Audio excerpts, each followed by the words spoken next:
Good morning. Thank you for joining us. My name is Joe Hewitt. I'm the Vice President for Policy, Learning, and Strategy at the United States Institute of Peace. Welcome to this morning's event, Ecological Threats to Peace. Over the past 2 decades, maybe a little more, the peace-building field has built a stronger and really more nuanced understanding of the complex relationship between environmental factors on one hand and the kinds of dynamics that lead to violent conflict on the other. This morning, I'm delighted to say we have an opportunity to learn more about the Ecological Threat Register, the latest research product from the Institute for Economics and Peace, which is an excellent example of how our field is applying more sophisticated understandings of this relationship. There was a time when, and I'll say again, a couple decades ago, where our understandings of the relationship between changes in the environment and conflict was I'll say linear, where we attempted to make claims like increased drought will make violent conflict more likely. Increased scarcity of water will make violent conflict more likely. Increased temperatures will make violent conflict more likely. And what we've learned over the years is that the relationship isn't that straightforward. The relationship is conditioned by other factors in these contexts, particularly quality of governance, the quality of the relationship between state and society, the extent to which governance is inclusive and responsive and effective. All of these characteristics condition the relationship between environment and conflict. And so if we're going to understand anything about the relationship between environment and conflict, we really need to understand something about the sources of resilience in these places and the kinds of things that might chip away at that resilience. At USIP, we call those factors of fragility.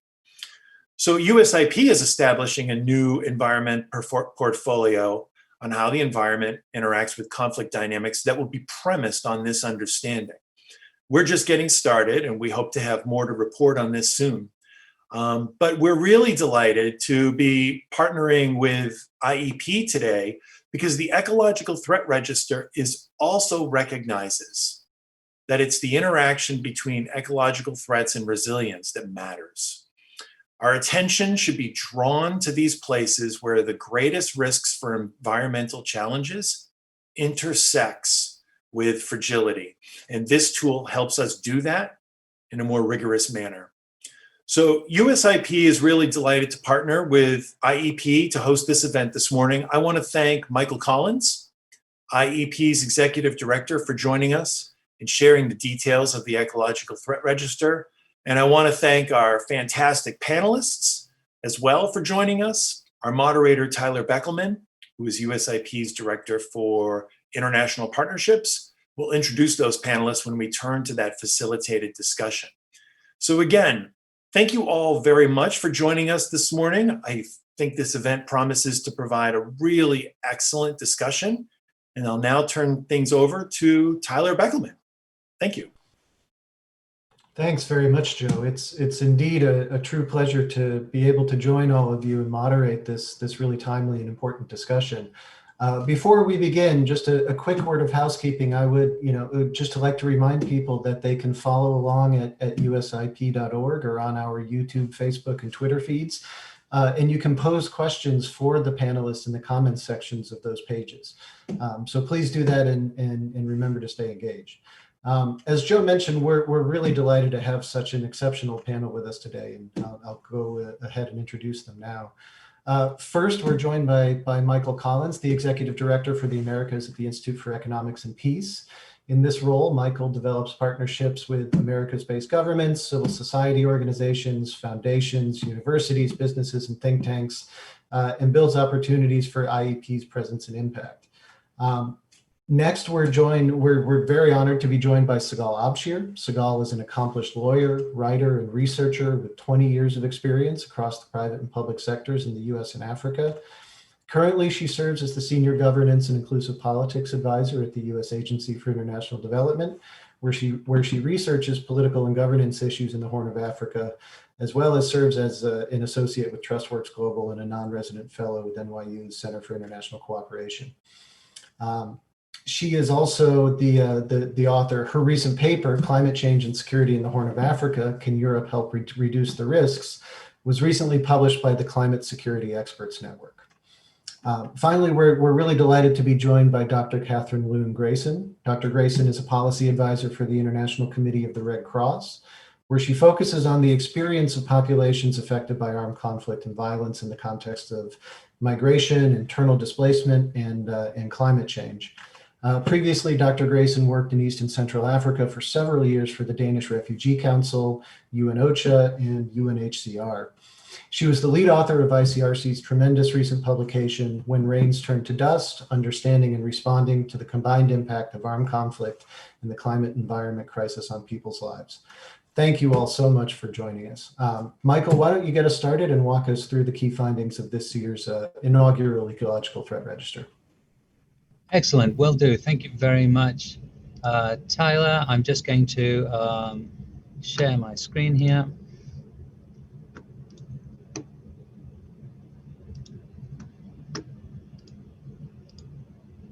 Excellent, and unless I'm mistaken, you should be seeing the first slide there. That's great. So let's jump straight into it. So the Ecological Threat Register, essentially what it does is it compares countries' exposure to ecological threats with their underlying level of resilience, much in the way that Joe described. So the general objective is essentially to identify the countries that are most at risk, so that we can focus resilience building efforts in those areas. And more broadly, of course, it sort of aims to act as a catalyst, if you will, for resilience building efforts more broadly. So this is the inaugural edition of the Ecological Threat Register. It covers 157 countries. That's about 97% of the world's population for all of the countries where we had data available. And it covers 8 areas of ecological threats. Now that's split into 2 domains, essentially. One is resource scarcity, so that would be food security, water stress, and population growth. And the other would be impacts from natural disasters, so droughts, floods, cyclones, sea level rises, and temperature rises. Now, the Ecological Threat Register projects out to 2050, so it basically provides a snapshot of the number of ecological threats that countries are going to be subject to over the next 30 years. The methodology for putting all of this together, for making all of these different indicators globally comparable, is developed by IEP, much in line with what we do for the Global Peace Index, for example. But it does use publicly available and well-regarded data, which is detailed in the report. The measure of resilience that we use is IEP's positive peace framework, which I can explain in a bit more detail later on. Let's jump straight into some of the key findings for this year's report. So overall, we find that 141 countries are exposed to at least one ecological threat between now and 2050. Half of those, slightly more than half of those, which is home to about 6.4 billion people, will be living in countries with exposure to medium to a high number of ecological threats, 2 or more. Now, 19 of those countries with the most threats are home essentially to over a quarter of the world's population. Now, the important factor here is that more than half of those countries are in the 40 least peaceful countries on the Global Peace Index. Now, broadly, we've been able to identify through the combination of the exposure to ecological threats and the underlying levels of resilience 3 clusters of what we call ecological hotspots that are susceptible to collapse before 2050. This includes the Sahel region from Mauritania to Somalia, the Southern African belt from Angola to Madagascar, and Middle East and Central Asian belt from Syria to Pakistan, Iraq, Iran, Afghanistan, Kyrgyzstan. Now, when taking all of these factors into account, we estimate that 1.2 billion people are at risk of displacement by 2050. Now, there are 3 major immigration routes that we see, which largely mimic some of the immigration that we have already seen to date. So Latin and Central and South America to the US and Canada, and to Europe, Sahel, Sub-Saharan Africa, as well as South Asia and the Middle East. Now, the important thing to note here is that even without climate change, a number of these ecological threats that countries will be subject to will likely lead to failed states, given the very low levels of underlying resilience. It's also important to note, and there's a dedicated section on this in the report, that only 3 of the countries that we determined to be most at risk are currently among the 10 largest recipients of climate aid. So those are Iraq, Uganda, and Ethiopia. So, you know, this is somewhat of a sort of a broad speculation, but it's also, you know, a consideration as to whether we are investing in the right places and at the right times. So this is just a breakdown of the 19 countries that I mentioned before. Once again, these are all in the bottom quarter of the Global Peace Index. You can see the names on the left-hand side. Iraq, Afghanistan, and Syria are among the least 5 peaceful countries and currently in conflict. This is a mud map, which is actually available in interactive format on IEP's website. It allows you to be able to see the different threats that individual countries are subject to. A couple of things to note. Counting as one ecological threat has to be over a certain threshold deemed to be a threat. And it's not necessarily, it's not completely representative of the potential impact, because of course the intensity of an individual ecological threat can vary. So for example, both Sierra Leone and Germany are exposed to one ecological threat, but in the case of Sierra Leone, it's that 90% of the population is food insecure, and a quarter of the population is essentially undernourished. In the case of Germany, it's exposure to floods. They have had severe floods in the last 3 years, but basically just reported 1 fatality since 2018. So this is why it becomes really important to bring in a country's underlying level of resilience in the overall analysis.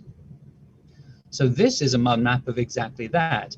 This is a mud map that cross-compares countries' exposure to ecological threats, the number of it, and their underlying resilience as well. And here you can kind of sort of really see the 3 bands that we were talking about before. You can also see a number of countries that had higher ecological threats, but are generally more resilient, and ones that had a lower number of threats, but are less resilient, and of course more vulnerable.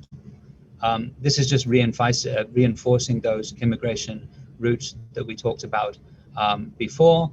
You know, UNHCR currently estimates that 1 in 5 people essentially make what these routes that I'm showing here in arrows. But of course, as the majority of the countries around these areas become more susceptible to the impact of future ecological threats, the more likely it is people are going to make this long-term transition. In fact, we estimate that over the next 30 years, migration is going to regularly surpass immigration into Europe, or the refugee crisis of 2015, for example. So in terms of population growth, population is projected to reach 10 billion by 2050. By that same time, those 40 least peaceful countries are going to have 1.3 billion people. That's essentially going to be more than half of the world's population. 17 countries in sub-Saharan Africa, largely the ones that we saw before, are projected to double their population by 2050. Niger, for example, is expected to increase its population by 171%. Now, this is a chart basically sort of breaking out that population growth between countries with very high levels of peace, countries with very low levels of peace, and it kind of sort of broadly speaks to the relationship between peace and sustainability. Or also, I suppose you could say, unsustainability, in the sense that what we find is the countries with the highest levels of peace and also the most well-developed actually are expecting a decrease in population of 2% as exposed to very large growth in countries with low levels of peace. With regards to water stress, 2.6 billion people live in countries experiencing high or extreme water stress. That will more than double by 2040. And there's now 60% less fresh water available per person than there was in the 1960s. That rate, that 1% rate of usage, is expected to continue throughout the foreseeable future. Developed countries currently use 10 times more water than developing countries do.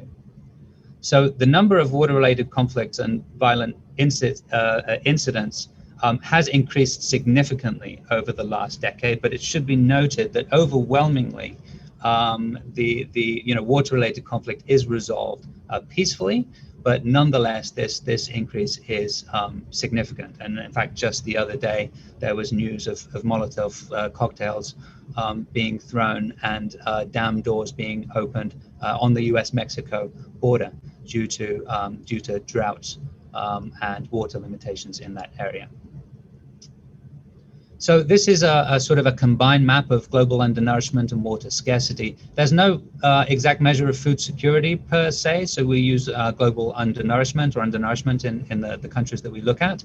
An estimated 2 billion people currently face food insecurity. By 2050, that's expected to increase to 3.5 billion. Now, nearly 60% of the people in sub-Saharan Africa face food insecurity. That's the highest of any region. And 65% of the population in each of the world's least peaceful and low-income countries, that's 13 countries, experience food affordability problems. Now, more specifically, and you can find a lot more about this in the report, the prevalence of food insecurity increases as countries experience deteriorations in global peace indicators and domains such as safety and security, internal peace, and increases in violent crime as well. I'm going to touch on natural disasters very briefly. It's more difficult to provide projections for natural disasters, so we generally avoid doing so. But based on historical data, floods and storms account for 72% of natural disasters. Floods alone account for about 40%, largely in South Asia. Natural disasters displaced 25 million people in 2019, very much along the average, and this is 3 times higher than the people displaced by armed conflict. So we can, if we think back to those immigration routes that we talked about before, we can understand how the impact can be significant. And overall, 1 billion people live in areas that combine high natural disasters with low and stagnant levels of positive peace. So Joe brought it up, and please allow me a couple of extra minutes to sort of delve into this in a tiny bit more detail, because I think it would be useful. Negative and positive peace are sort of 2 terms that you're likely already very familiar with, especially if you've done peace building studies. Negative peace is essentially the absence of violence or the fear of violence. That's something that we track in the Global Peace Index. It includes indicators such as homicide rates, battle deaths, military expenditure, the impact of terrorism, etc. And positive peace encompasses a much sort of broader definition of peace. It's essentially the answer to the question, well, what is it that peaceful societies have in common? Now, IEP has arrived at this quantitatively. So what we do is we cross-reference countries' GPI scores with thousands of measures of socioeconomic development to see which correlate most strongly with subsequent ups and downs in levels of peacefulness. So this work became the positive peace framework, which is what we use to track countries' level of positive peace over time. But the reason that this is very relevant in this case is that we see that countries with high levels of positive peace are significantly more resilient to all forms of crisis. And this includes pandemics, it includes political shocks, and environmental stress as well. And we have a positive peace report, which obviously goes into this in a lot more detail. So if we kind of sort of then factor in these 2 elements here, and once again, there's more information in the report, you can actually see here the countries that are not only susceptible to a high number of ecological threats with regards to resource scarcity, but also have very low levels of positive peace as well. So in this case, 6 face water stress, 13 face population growth, all of these more than 100% in the next 30 years, and 3 face food security. And in terms of natural disaster hotspots, this is one also highlights countries with low levels of positive peace, particularly vulnerable to natural disasters. Now, 11 countries are in both tables, with at least 6 of those are going to be doubling their population in the next 30 years. So hopefully that provides a bit of food for thought, and I definitely look forward to breaking it out more during the discussion. Thank you. Thanks very much, Michael, for that rich, exceptional, and indeed alarming and concerning presentation. I'd like to turn now to Catherine Loon and Segal. to comment on all of that. Each of you has conducted important research and studied the intersection of conflict, climate change, and humanitarian risk. What elements of these projections and the issues identified by Michael ring most true with your own research? Sigal, perhaps we can start with you. Thank you so much, Tyler. And first, let me say greetings from Nairobi, and I'm really happy to be here on this panel with all of you.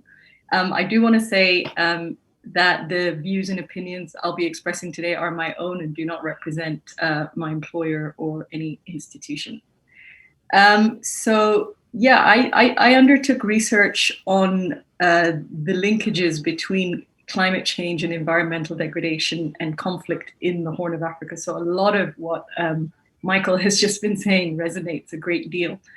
I think the threats that you highlighted, Michael, population growth, water stress, food insecurity, droughts, floods, I mean, all of these are present in the Horn of Africa. And obviously the Horn of Africa is an area that's no stranger to conflict either, whether that's on the sort of local communal level, or it's sort of the civil war level, or it's even sort of bigger than that, where we've got this particular region, of course, has the two newest countries in the continent, Eritrea and Sudan, that were created out of civil war. So I think what I was looking at, you know, the idea that all of these pressures are already there, and climate change is basically exacerbating all of this. And the climate change that's being experienced in this region sort of practically is, the scientists agree that everything's getting much hotter, but they can't really agree whether the region is getting wetter or drier overall, but it's certainly the rainfall is getting a lot more unpredictable, as you can see with some of the floods happening. I most resonate with your focus on the concept of resilience, because I think a lot of the studies sort of are looking, as Joe said, are quite linear, going from ecological threat to the actual conflict. But I think this focus on resilience and positive peace is a really important one. I think when it comes to the Horn of Africa, a lot of the examples of this kind of linkage from sort of ecological linkage to climate focus is is around the local levels. And so you'll hear about people who have been driven into the arms of extremist groups, for example, because of their livelihoods being affected, or displacement, whether that happens within a country of people moving from different parts, whether it's pastoralists or whether they're moving sort of across borders. But I just wanted to bring your attention, and I think that the linkages are always complex, and I think we're going to talk a bit later about how human intervention can make them worse or better. But I just wanted to bring your attention to two examples, which I'd say are transnational. And I think it's interesting because I think your register talks a lot about within nations, but of how these linkages can be quite sort of unexpected, or rather. The first one is around the current locust invasion, or the locust situation in the Horn of Africa. And this was sort of unusually wet weather in the Arabian Peninsula and Somalia, and the cyclones in 2018-19 encouraged above average locust breeding. This wasn't unusual, but it was above average. But I think that the Yemen civil war, which has had tremendous destruction, also damaged the usually robust locust response system, which meant that these locusts, which would normally have been sort of culled to some extent in Yemen, have found their way to the Horn of Africa in these sort of massive numbers, and like able to breed in ways that they weren't able to. This, of course, is leading to a massive food security crisis in the region, and they've decimated the farmlands. The UN estimates that about 25 million people will be affected. So I bring up that example to sort of show an unusual linkage between conflict and climate, because I think sometimes we think about, again, we think about specifically like a drought and people moving. And the second one, I think, which is on everyone's minds, is the ongoing negotiations between Ethiopia, Sudan, and Egypt about the Nile and the sharing of the Nile water, which, as we all know, would always have been a pretty fraught and difficult negotiation, as all transboundary water negotiations are. I think that the climate, what they're saying is climate change is making it that much more difficult because the water levels are that much more harder to predict. The rain, is affecting it dramatically. Of course, now we've got high levels of rains, but I think everyone's concerned about drought. And of course, the risk of this not being gotten right would be to lead to another ecological disaster in Egypt, where if the Nile goes below a certain level, you'll get salination of the farmlands, and the potential of some sort of a military response, of course, is on everyone's minds. And then the third example I just wanted to give about how some of these linkages, the risks show up in the Horn, I think is the risk of sort of second or third order effects, where the political and economic responses to climate change in other parts of the world might affect the Horn. So for example, you've got Gulf states that might be investing in massive bread baskets in Ethiopia and Sudan.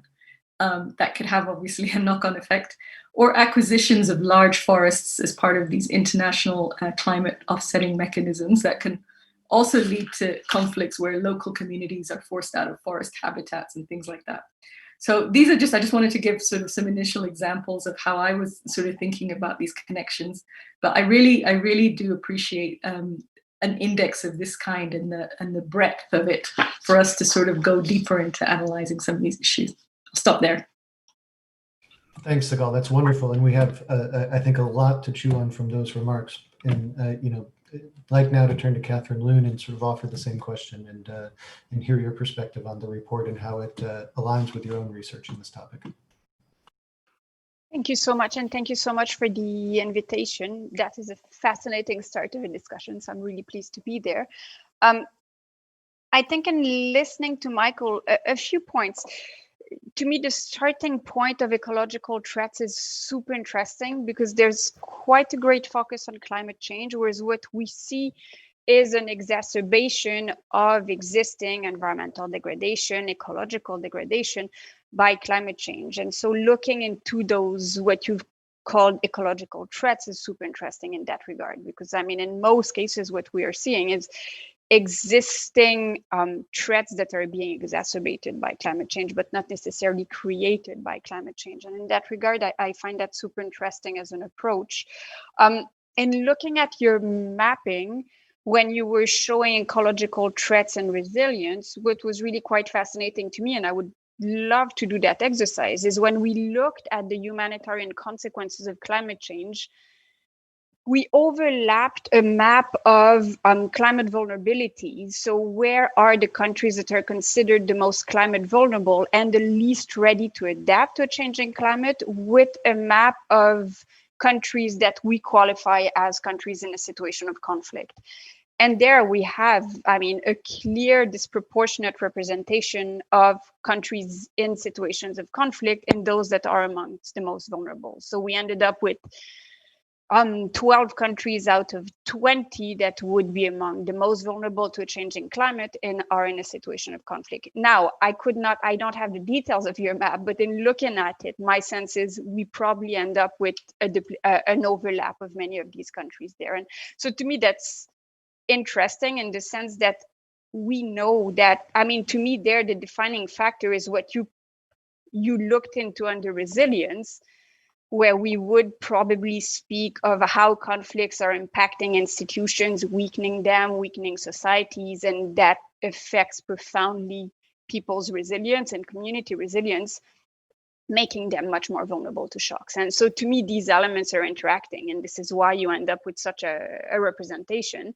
because there I would fully agree with the idea that we don't have a linear relationship between climate change and conflict, and therefore when we see this overlap is not telling us there is a correlation between climate change and conflict. It's not that climate change is causing conflict, it is that climate change is leading to it, that conflict is leading to very particular or inducing very particular vulnerabilities, so limits the resilience of our communities.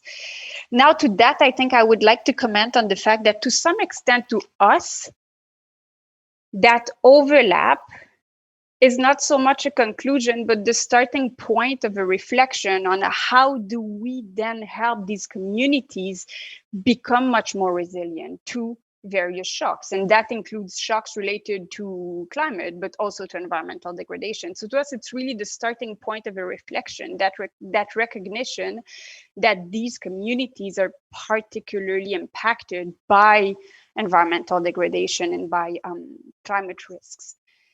The other element I wanted to comment on is on the fact that, well, on one thing you said, Sagal, and that connected to what you were considering, Michael, in terms of more regional implications.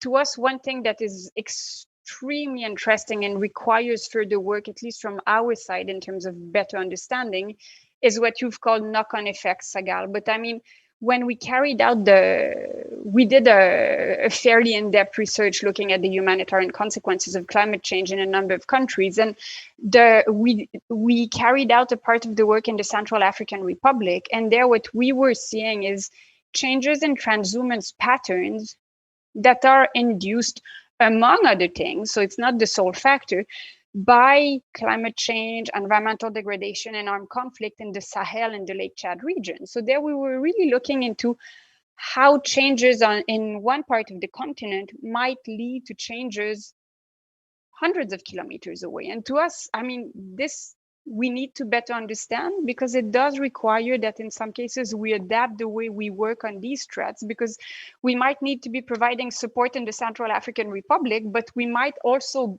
need to be working in the Sahel to address some of the tensions that we are seeing in the Central African Republic. So there, to me, there's a great deal of complexity in how these elements influence one another. And I mean, we have similar examples with water sharing. If we looked at Iraq, there you really have questions related to how do we manage water, and how do we share water within regions, and what are the consequences of an overexploitation of resources or environmental degradation in neighboring countries when we are looking into the southern tip of Iraq that relies on water coming from neighboring countries. So to us there was really an intersection that's interesting to unpack if we want to be able to respond adequately. The two very short points other short points I wanted to flag is on immigration. I mean, I think it's important to bear in mind that in most cases, what we're looking into is internal movement. So cross-border movements will remain less important than internal movements. And that means that significant work needs to be done at an internal level to assist states in looking into how do we help populations relocating in a manner that makes sense, and so on and so forth. So this, I think, really needs to be kept in mind, because we know that displacement tends to be internal before being cross-border. And on that, when you were mentioning the levels of displacement induced by disasters and by conflict, one element we've been trying to convey is the fact that we need to bring these two types of displacement together, because they don't happen in isolation. I mean, if we look at Somalia, is displacement induced by drought, or is displacement induced by the fact that institutions have been weakened by decades of instability and conflict, that therefore means that they're not able to support populations in the face of a drought? Because I mean, where I come from, a drought will not lead to displacement. So I think we need to be able to build in greater complexity into the equation, because a disaster may displace communities, but usually not massively unless you have other factors that are also coming into play. The very last element I wanted to comment on is on the fact that, so you flagged that the countries that are the most vulnerable and the less resilient to ecological threats often are not those that are receiving the greatest support in terms of climate aid. And this to us connects very much with, so we're seeing the same when it comes to climate risks and conflict affected communities. And one of the points that we're constantly making is we need to find ways to ensure that climate finance does reach those communities enduring conflict. But we know that there are a number of clear obstacles there. I mean, you need institutions that are able to channel money to design comprehensive programs and so on. So to us there's really something that needs to be unlocked if we want to ensure that adequate responses are going to be provided for these communities. But again, thank you very much. That was a super interesting presentation.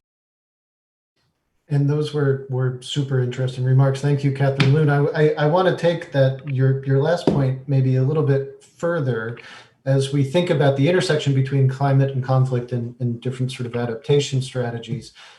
You know, a lot of this comes down to issues of governance, and maybe turn back to Sigal to speak a little bit more. You identified a number of areas where, you know, sort of governments, you know, are on the hook to put in place different adaptation strategies to deal with these long-term trends. What have you seen that works, and where are many of the sort of institutions that are most affected by these trends, you know, falling down?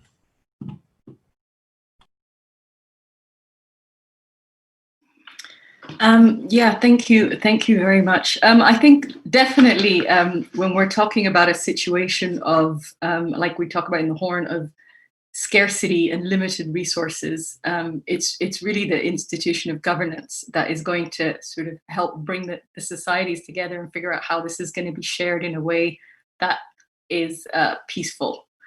The governance in this region, of course, is different levels, but like we've got quite a few governments that are quite fragile, coming out of wars, or like in Somalia, dealing with violent extremism, or like in Sudan, you know, very, very transitions, let's say, going through transitions. So I think one of the first points I want to make is that they tend to be responding to crises or responding to the outcome rather than having the focus and the attention and sometimes the resources to deal with prevention. Whether that's sort of prevention of sort of the shorter term, like disaster management preparations, or even the more longer term adaptation that's required. Related to that is sometimes that in the efforts to do some of the long-term adaptation, it isn't always done in the most conflict-sensitive manner. So there is a bit of sort of knee-jerk type of things where, like I'd mentioned, communities being moved out of forests because it's like, oh, this is a water table, we need to protect it. But like it can be very hard to get it right, let's say. So I'm talking about sort of governance that's well-meaning, but that isn't getting it right. I do think there are situations when there's actual poor governance. And so one of the sort of important pathways, let's say, from environmental damage to sort of conflict is cases where the conflict or a low-level communal or resource conflict can actually get politicized or manipulated and get caught up in larger political issues, let's say. And in that case, you've got sort of human action or human intervention or politics that's exacerbating the situation. I think the example, the best example I saw of this in the literature was essentially a water conflict between a pastoral community in Sudan and a farming community, where, you know, there would be this kind of the herders would move into the farming community when there were low rains, but a combination of sort of very poor or failed rains made the farming village less willing to share the water. And then this essentially got laid over this was the conflict between North and South Sudan, essentially. And these two communities, where a conflict that had started out as a water conflict ended up as essentially a civil war. So that's the case where sort of poor governance is making things worse. And I think one of the important things that needs to be done is for all of us to get a better understanding of how some of these low intensity conflicts, because there will be more of them as, you know, ecological threats and climate change worsens, how to make sure they don't escalate. In terms of sort of actual interventions, I think, you know, we've talked quite a bit about the importance of protecting the resilience or strengthening the resilience of vulnerable communities. I think improved natural resource management, and so helping people do better around resolving these issues. I think strengthening dispute resolution in a lot of cases in places like the Horn. it isn't the state that is playing that role. It's either local or communal or traditional systems that are helping people resolve these issues, especially in a context where you've got a large pastoral existence. So to the extent that these dispute resolution mechanisms are under pressure or overstrained, I think supporting those can be a way of strengthening resilience. Again, there's resilience to the actual ecological threat, but then there's like trying to make sure that that strain doesn't break out into conflict. I think bigger interventions, I mean, that I've seen this on the peace and security side, I think our efforts to integrate it into like the regional and the continental security architecture, whether that's IGAD or the African Union. I'll draw attention specifically to IGAD's early warning mechanism, which is very good at it's very good at identifying and de-escalating cross-border conflicts, which again are related to some of these pastoral movements.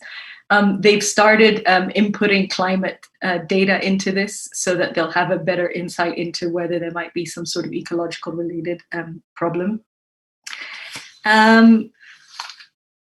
Yeah, I think I'd say sort of two takeaways on that. I think the one thing to keep in mind when it comes to this work is trying to work, sort of the peace building work around this is inherently political. So I think it's important that peace builders and analysts get a better understanding and comprehension of the climate risks and ecological threats. And I think this is something that this register will be really helpful. I think we tend to sort of peace building, you tend to go in with like these frameworks of, oh, these are the people that live here, and these are their relations, and this is the tribal stuff. But I think understanding the climate and ecological aspects is going to be very important.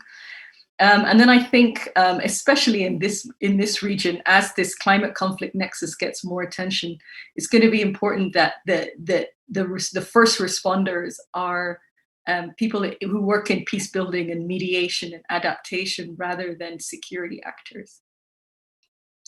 I'll stop there. Thanks very much. That's excellent.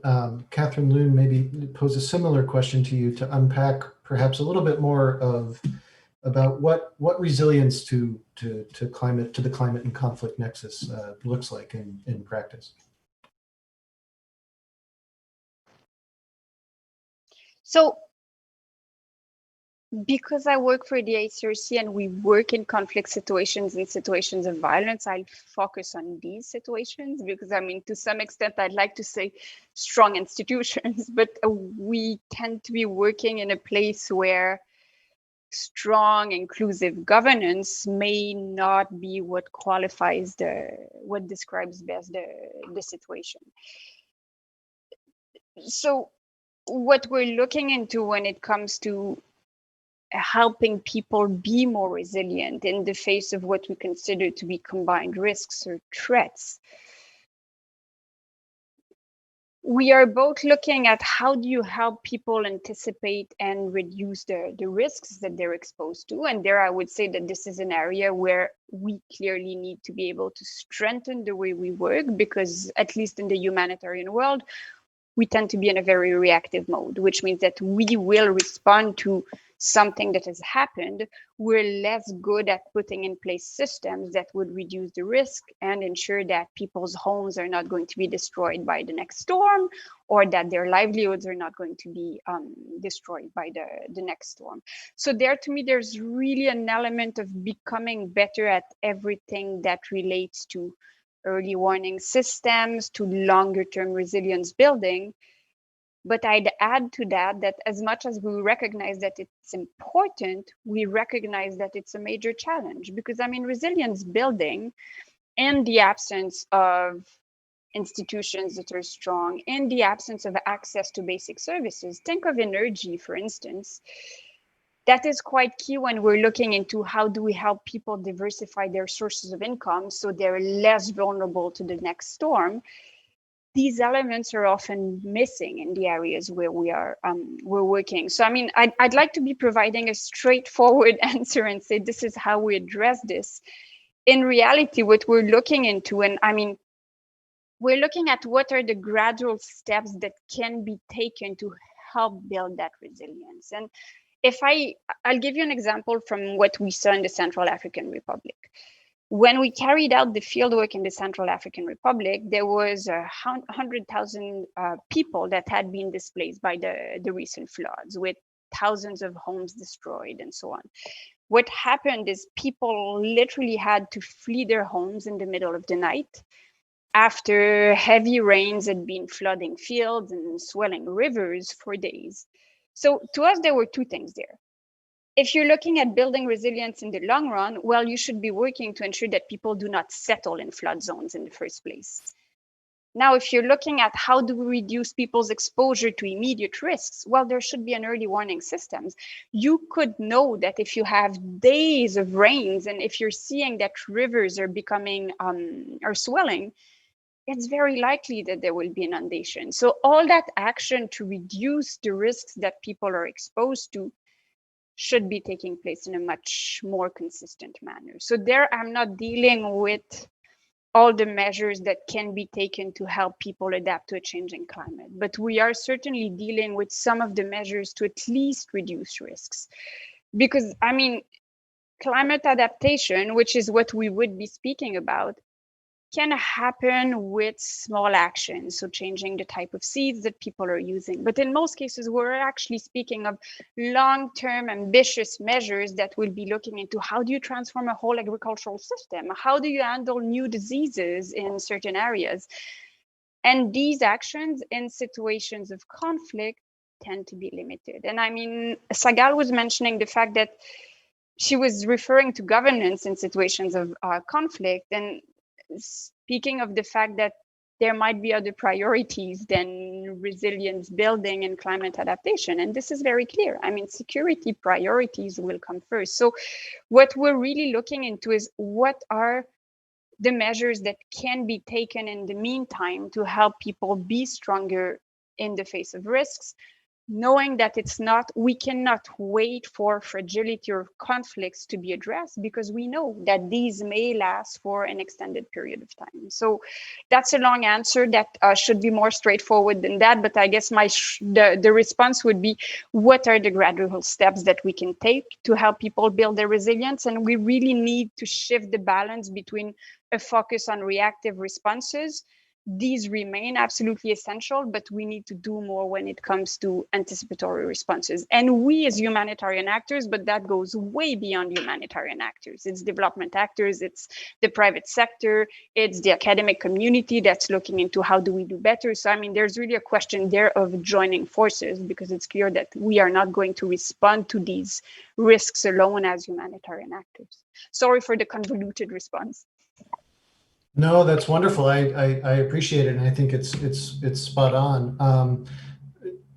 Being cognizant of time, I think we could continue to unpack these issues for another couple of hours. But being mindful of people's time, I wanted to turn to a question from one of the audience members, which gets at an issue which I wanted to touch anyway, which was to dig a little bit deeper on the issue of migration and refugees. And Catherine Loon, you noted the importance of seeing internal displacement and sort of refugees as inherently linked and part and parcel of the same trends and challenges.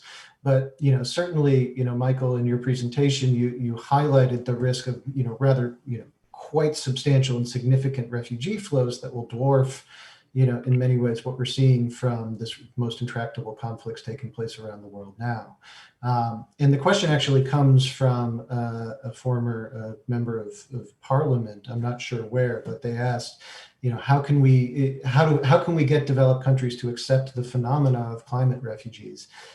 They have sort of tried to introduce this concept, but met huge resistance. And I think this gets to the sort of demographic changes that we're going to be seeing, and how the sort of broader set of international actors in the international community should be thinking about these issues and addressing different responses. I don't know, Michael, do you want to start, or would you prefer that we sort of throw that to Sagal or Catherine Loon? No, I mean that's fine. I mean, I think a large amount of it is obviously trying to get those headlines out there, which is in many ways what the Ecological Threat Register is trying to do. I mean, more often than not, and especially, being based here in the US, we always see this as something external. Obviously, Europe has been impacted much more than that, and we can definitely use that as sort of as an example with what is the potential sort of societal impact of mass migration. So in the case of Europe, an increasing hostility to foreigners, increasing civil unrest, new political parties, and elements related to that as well. And part of the work that we're trying to do is precisely to kind of sort of underlie some of the challenges that countries face as receivers of this. And we're focusing on these international flows, but like Segal and Catherine both said, a large amount of this displacement is also going to be internal or inter-border, mostly internal. So a lot of it will come down to the government. I think additional emphasis can definitely be played on how this will affect a country's national interests abroad, both in terms of security risk, but also in terms of foreign investment, for example.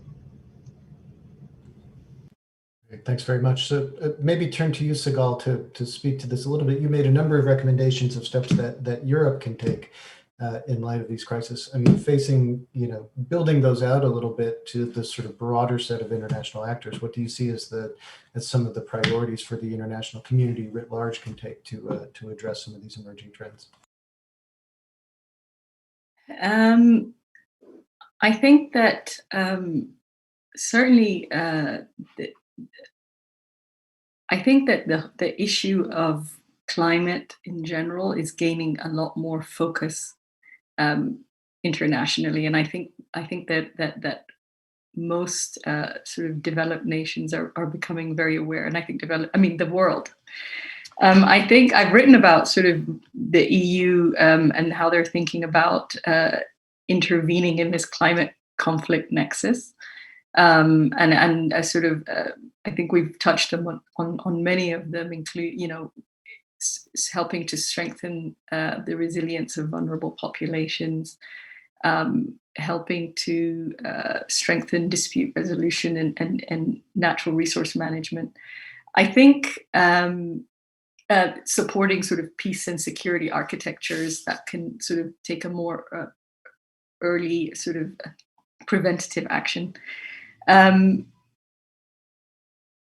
I think that this question, and I'm not an expert, but I'm going to bring up something that's very sensitive, I think.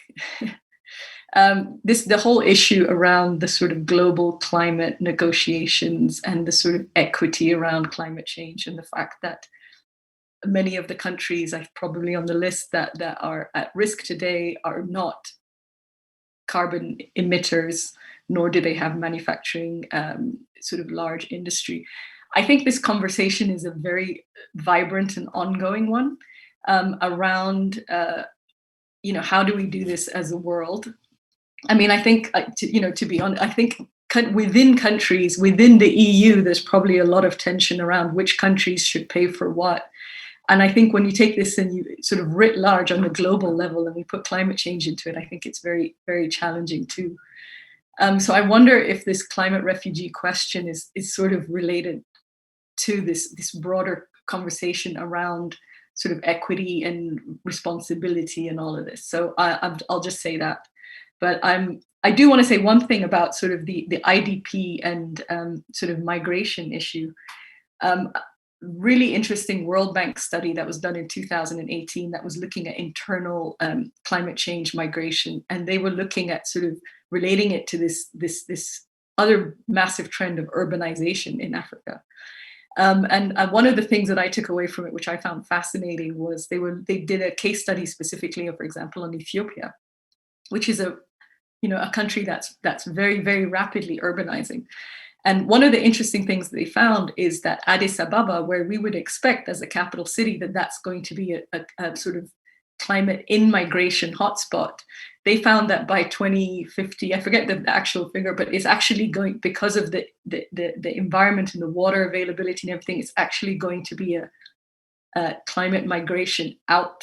It's an out-migration spot, which basically for urban planners, and as Catherine was saying, this is going to take everyone's effort. But if you think of that from an urban planning perspective, that means we need to start thinking about not just sort of developing the urban environment of Addis Ababa, but secondary and maybe tertiary cities in that country. And so if we're trying to absorb the IDPs within the countries, we have to start thinking a bit more creatively, because that might help manage the sort of bigger out-migration issue. Does that make sense? I'll stop there. That makes absolute sense, and I wanted to give Catherine Loon the option to come into this as well, specifically around questions of urban resilience, but also anything you want to say about the broader international dynamics and equity issues that I think very rightly were raised by Sagal. So I'd actually like to come back to the migration question for a second, because I think, when it comes to migration, I stress the fact that most displacement or migration is internal. This is where we see the greatest levels of movement. Then most of it is happening within a region. So I do think we need to be careful with projections that are saying that the US or Europe are going to be receiving large numbers of migrants, because the reality is that when the situation is difficult in Somalia, it's Kenya, it's Ethiopia, it's Djibouti that are receiving large numbers of people. And this will continue to be the case, in part because moving requires means. Most people don't have that much means. So I really think we need to be careful with projections that may suggest that there are large flows of people going into Europe or the US, because what is clear is that at an internal level, states have to be able to deal with movements in their population. And Sagal's example of urban growth that will need to be managed is extremely important, because this is what we're speaking about in most cases, the management of movements inside countries that require that we adjust availability of public services in certain places and so on, and then movements across borders, but most often to neighboring countries that may not have a great capacity to receive migrants. So to me, this is really where the challenge lies. And this is not to diminish the importance of further migratory routes, but I think we really need to bear in mind that this is the level at which it is happening. It's often at a national and sub-regional level, and hardly ever at an intercontinental level. And so this, I think, is important, because we run into a risk, I think, with the migration question, that is the securitization of the issue. And I would really beg for an approach that looks at this through a human security lens, so goes beyond the hard security risks and is also looking at what are the human implications in terms of human security that captures food, access to food, access to water, and so on and so forth. Because I really think that if we want to be looking into responses that will truly help communities face growing risks, the response, of course, hard security risks need to be addressed, but the response has to be holistic. We have to be looking at water security, food security, access to essential services, and so on and so forth, because otherwise we may be able to contain issues, but this is not going to help communities adapt to a changing climate. So these are the few points I wanted to add to the discussion on people's movements related to climate change and fragility, I guess. Well, I appreciate that. One final question from the audience, if you wouldn't mind indulging us. And it's an interesting one. I'm curious, maybe we can start with Michael on this, but in what ways are transnational corporate investment and speculation, especially the extent to which, the sort of different models of economic recovery, if I'm understanding the question right, encourage that, taken into account when considering the climate conflict nexus?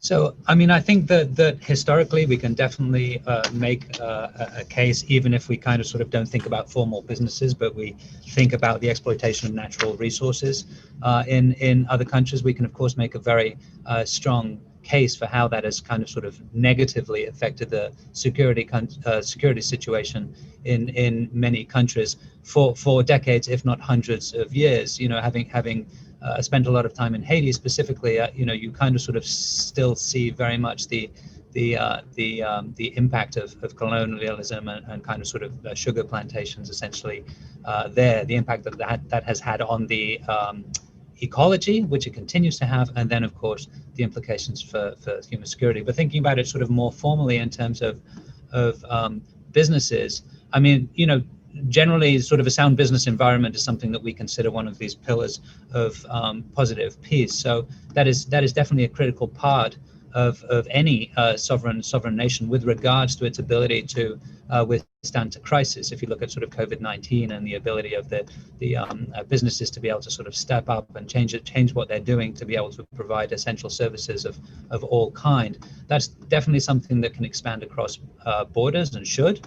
And it can focus very much around opportunities as well. So, you know, with all of the critical needs arising and the importance of, technology, innovative forms of food production, being able to find ways of alleviating water stress, these are all going to be main focus priorities internationally. So we think that there could be a lot of potential there for business.